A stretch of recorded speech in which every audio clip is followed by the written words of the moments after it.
Mountaintop experiences are always wonderful, and here we are on the top of Mount Tabor, the mount for us in our pilgrimage of Transfiguration, the most wonderful mountaintop experience of all. It's been a mountaintop experience to visit the Holy Land, to visit the Church of the Nativity, to go from the Mount of Olives into Jerusalem, to walk the way of the cross, to go on to the Sea of Galilee in wonderful silence, in the stillness of that sea.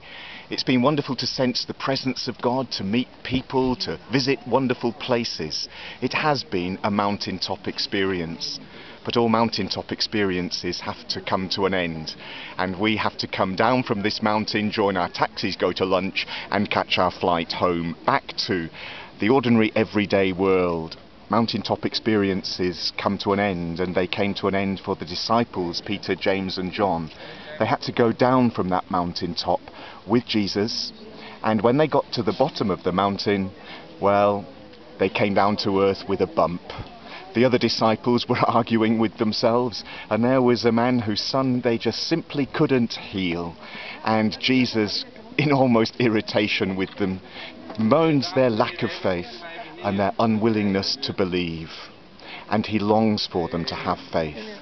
It's only by faith that such a one can be cast out, he says. And the father of the child says, "I believe, help my unbelief." And then it is that Jesus heals the man's son. And as the man's son is healed, Jesus says, this kind can only be cast out by prayer. And wonderful prayer makes all the difference. So as we go back down from the mountain, and as we may come back down to earth with a bump, may we come back to prayer time and again.